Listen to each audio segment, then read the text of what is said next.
Hey everybody, I want to talk about a few different things today. Today's February 24th, 2022.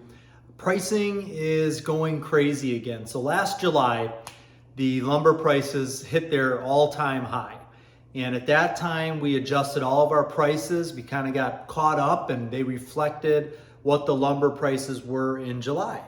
Now, lumber did start to go down, August, September, October, but everything else continued to rise. Garage doors, windows, siding, roofing, you name it, everything else continued to go up. So we were hopeful that maybe our prices would be able to come down once the lumber prices fell, because the lumber price on an average home, 2,100 square foot ranch went up like $40,000 for a lumber package. So we thought if lumber fell even $20,000 to $30,000 from where it was, we could adjust pricing. Well, we were never able to do that because everything else continued to go up. So now here we are coming into the new year. Lumber started to climb again. We adjusted all of our prices in January, and now we just had to adjust them again last week, and lumber is right there where it was. I don't know exactly, but it's close. It's close to its all-time high again. So we got lumber at its all-time high, and all of the materials that have been going up in price since July are at their everything else. Building expenses are at an all-time high. And so what I want to tell you is that there's never been a better time to get into the building industry, with building prices being higher than they've ever been before. This is an amazing time to get into the industry. You might think I'm just joking, and I say this, kind of laughing a little bit, but it is true. It is true. So real quick before I go into that, going back to where the prices are, one thing you really do have to be careful of if you're building a home right now, or you're getting bids right now, or you're working with a customer right now, make sure that you stay on top of where the pricing is. So for example, if I get pricing on a home plan today and get that lumber bid from the lumber company, and the lumber package is $75,000 or $80,000 for this particular house, but by the time I actually need the lumber, they close on the construction loan, we do the site work, we're finally ready for lumber. It's now 3 months later.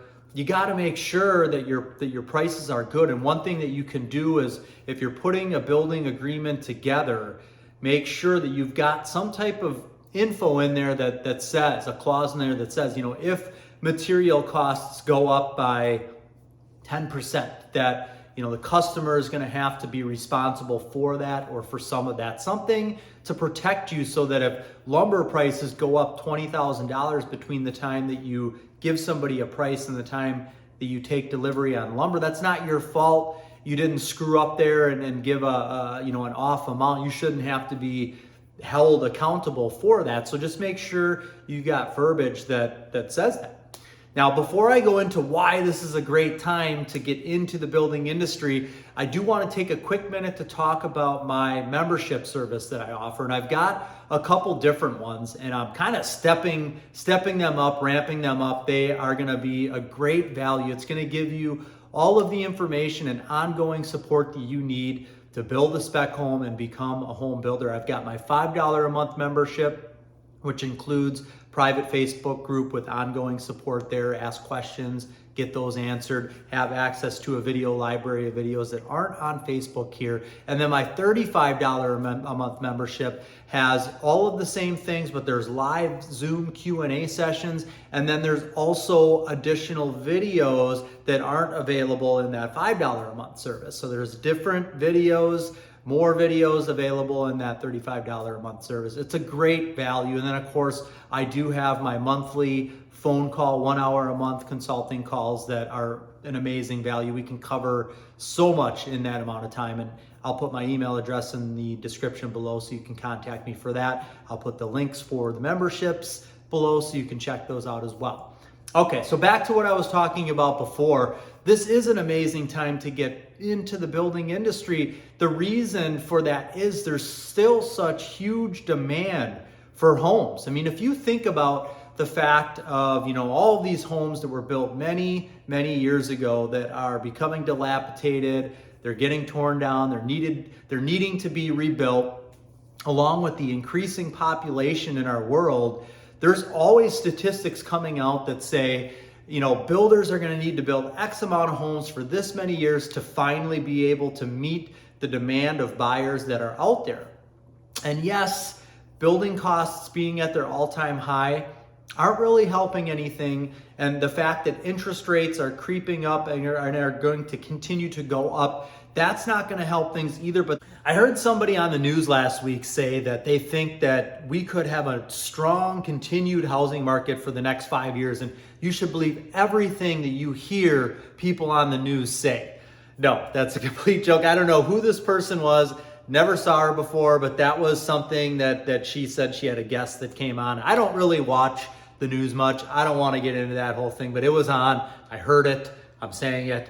That's all. So what if that is the case? What if we do have a strong, crazy real estate market like we do right now for the next 5 years because there's pent up demand? If you think about, COVID is coming to an end. So there are a lot of people who are going to be out and about doing different things. And maybe now is the time that they say, okay, I'm going to make the move into a new house, or I'm going to build now, or just the fact that there's low inventory out there creates demand for new homes to be built. And okay, on the other hand, if we do end up getting into some type of a recession, because that's completely possible as well, if building costs continue to increase and interest rates continue to increase, well, obviously it's going to slow things down, and that's fine. I mean, that happens. That's a part of life. That's a part of the building industry. If you look at any type of a chart with stocks, with building industry, anything like that, there's ups and downs. But if you go way back, let's go 30, 40, 50 years back, let's look at what, home values were and what the demand for homes were. You have an incline. Yes, you have a decline. You have an incline, you have a decline, but it's going up that whole time. So if we do have a little bit of a pause with the housing market, it's a great time for you to start getting your ducks in a row, figure out what you want to do, how you want to do this, because the last great housing recession that we had, and by all means, from everything that I heard, because I didn't experience a previous one, but the one that we had between 2008 and 2011, 12, 13, whatever time period we want to kind of say that was one of the worst ones that we had in the past 30 years or something like that is what they said. So chances are this next one, if we do and when we do, isn't going to be as bad. And really the last one that we had, it started in 2008 and it went through 2012, we'll say, at least in my market here.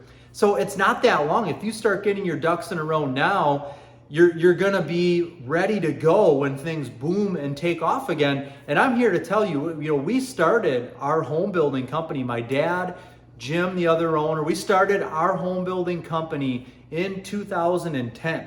We worked for a big production builder before that ended up going down because they just held too much land, too many employees, too much overhead, and the market fell so fast they weren't able to keep up with that. So we started our own home building company in the worst of the worst. 2010, the market wasn't any worse for housing than it was in that time period. And it was slow the first year. Second year, things started to pick up a little bit, but because we had no overhead and we had nothing else to depend on for income wise, we made it work. And so if you're small and you're starting off and you're building 1-2 homes a year, that could be enough for you to sustain enough income for you throughout the whole year, especially if you're married and your spouse is making money as well. But that third, that fourth year, I remember the amount of houses that we built just kept doubling and doubling. And now we're at a point now where we've got an amazing reputation. And even when we do get a slowdown with the housing market, I'm not scared. I am a little worried, like any human being would, but not super worried. I know that because we have a great reputation, and there's still going to be people out there that want to build homes and that have money during times of slowness. And because of that reputation that we have, and because of the reputation that we've established in the last 12 years now, I know we're going to be okay through those times. Things may not be, we're not building 25, 20, 30 homes. Maybe it's going to be 15 homes, but that's okay. We can still make that work and ride through the dip and then be right there when things are ready to go up again. So it's a great time to start getting your ducks in a row, learning about this stuff, making the decision on what you want to do. And that's what I'm here for. That's what my channel's for. My membership service, my consulting service is basically giving you all the info that I have and ongoing support. So I hope you enjoyed this video. If you don't subscribe to my channel, please do so. Hit the little bell for notifications, and I'll see you next time. Take care and God bless.